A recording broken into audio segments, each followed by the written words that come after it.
अस्सलाम वालेकुम दोस्तों, उम्मीद है आप सब खैरियत से होंगे। आज इस वीडियो में बात होगी नोट्स के बारे में, उसकी अहमियत के बारे में, उसको बनाने के तरीक़ेकार और तमाम तर मेथडोलॉजी के बारे में आज बात करेंगे इंशाल्लाह। तो सबसे पहले हम लोग बड़ी मुश्किल से टाइम निकालते हैं किताबों को पढ़ने के लिए।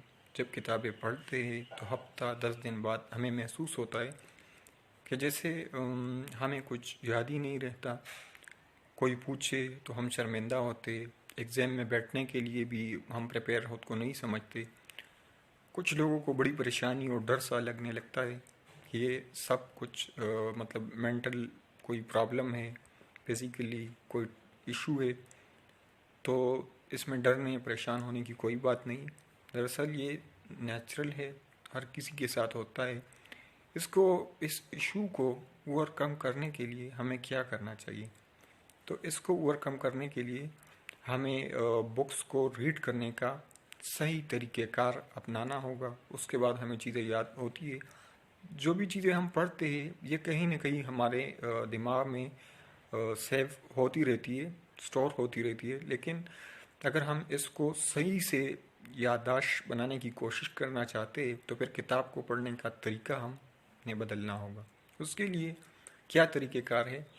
तो जो स्टैंडर्ड बुक्स है, जितनी भी CSS PMS या जो भी बुक्स हम रीड करते हैं, न्यूज़पेपर हो गए, न्यूज़पेपर के एडिटोरियल हो गए, तो उसको पढ़ने के लिए एक systematic way of reading, understanding वो अपनानी होती है।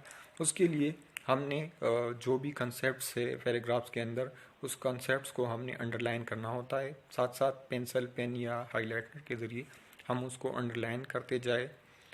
और जितने भी CSS PMS के क्वेश्चन आते हैं वो क्रिटिकल इवैल्यूएशन होते हैं या एनालिटिकल या सिग्निफिकेंस के बारे में होते हैं। वो बड़े डीप क्वेश्चन होते हैं, टेक्निकल क्वेश्चन होते हैं। उसके लिए हमें हर पॉइंट को अंडरलाइन करना होता है। किसी भी बुक को पढ़ते हुए हमने हर कंसेप्ट को अंडरलाइन करना होता है। तब उसके बाद आता है इशू याद करने का। उसके लिए हमें नोट्स बनाने होते हैं। तो नोट्स क्या है? नोट्स को उर्दू में एक याददाश्त कहते हैं। इसके बनाने के तरीके कितने, फ़वाइद क्या है? तो सबसे पहले जो इसके हम अहमियत पे बात करते हैं कि इसके फ़वाइद क्या है। सबसे बेस्ट नोट्स कौन से है? सबसे best notes self made notes है, जो हैंड रिटन हो, आपके अपने self made hand written notes हो। अब नोट्स के बारे में अगर आप खुद अपने नोट्स बना रहे हैं तो जो जो आपको मतलब आपके लिए मुश्किल है, जो चीज़ें आपके लिए नई है, जो चीज़ें आपको डिफ़िकल्ट लग रही है, आप उन चीज़ों को नोट्स में लिखते वक्त शामिल करोगे। दूसरा बंदा कोई और चीज़ शामिल करेगा, आप वही शामिल करोगे जो आपके लिए प्रॉब्लम हो।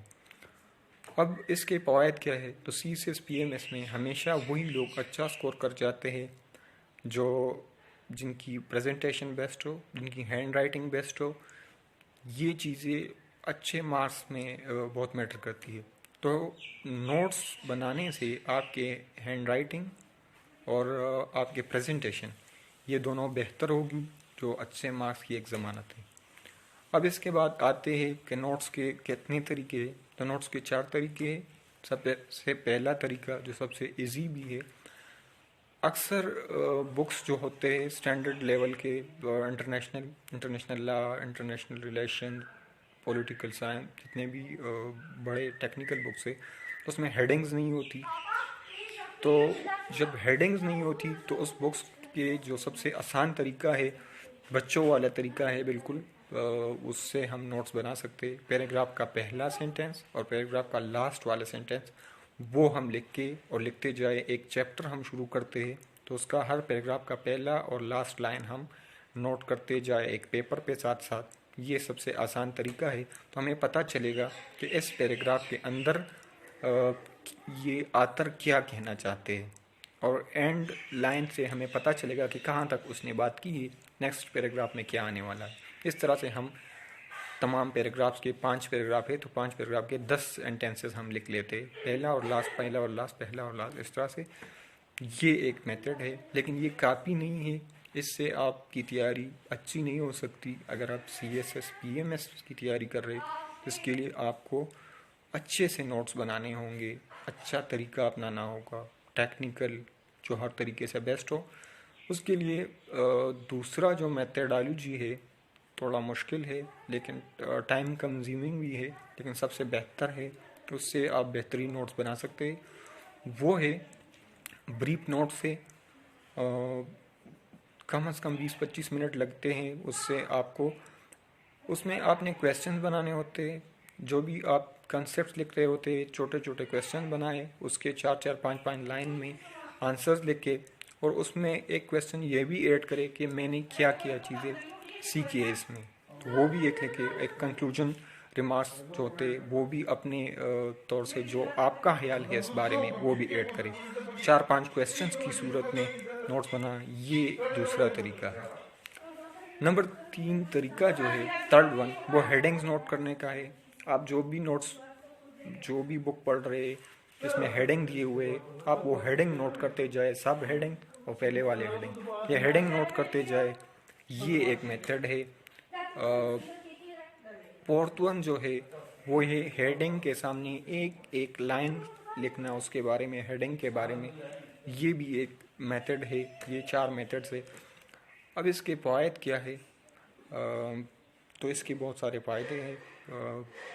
आप रिवीजन के वक्त आपके काम आ सकते हैं। आप रिवीजन करोगे उस टाइम आपके लिए अपने सेल्फ मेड नोट्स बेहतर होंगे।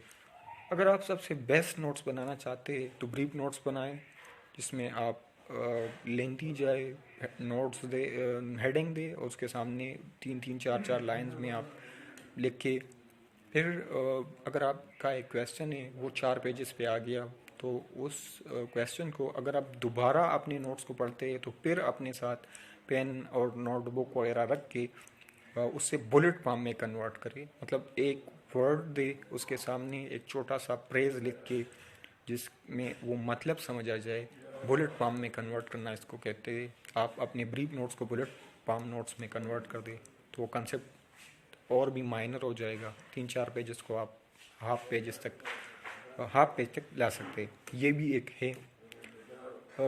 इसके बाद अगर आपने नोट्स बनाए हैं तो उसको मतलब ये ना समझे कि यह हर पे आखिर है। एट द एंड जब भी आप कोई अच्छा मटेरियल, कोई अच्छी चीज़ पढ़ोगे, देखोगे, लेक्चर से, बुक से, कहीं पे भी, इंटरनेट पे, वो चीज़ें आपने इसमें टाइम टू टाइम ऐड भी करनी होती है। तो ये कुछ बातें हैं नोट्स के हवाले से। और ये तरीके जो मैंने बताए हैं, ये CSPs और PMS प्रोविंशियल मैनेजमेंट के जो जितने भी लोग इसमें सर्विसेज कर रहे हैं, उन लोगों के बताए हुए तरीके हैं। मैं खुद भी ये तरीके अभी तक जितने एग्ज़ाम में दे चुका हूँ उसमें अपना चुका हूँ। बहुत बेस्ट है। अपने हैंड रिटन नोट्स से बेस्ट कोई भी नोट्स नहीं हो सकता। आप इसको अपनाएं, कोशिश करें कि आप इसी तरह से तैयारी करें, अपने ही नोट्स से तैयार हो, प्रिपरेशन आपकी बेस्ट हो। फिर आप कोई भी चीज़ भूलोगे नहीं, कोई भी चीज़ आपके माइंड से निकलेगी नहीं। ये बेस्ट तरीका है। अपना ख्याल रखें, वीडियोस देखते रहे, चैनल को सब्सक्राइब करें अगले इंफॉर्मेटिव वीडियो के लिए। ये एक शॉर्ट वीडियो थी जस्ट स्टडी के हवाले से। अल्लाह हाफ़िज़।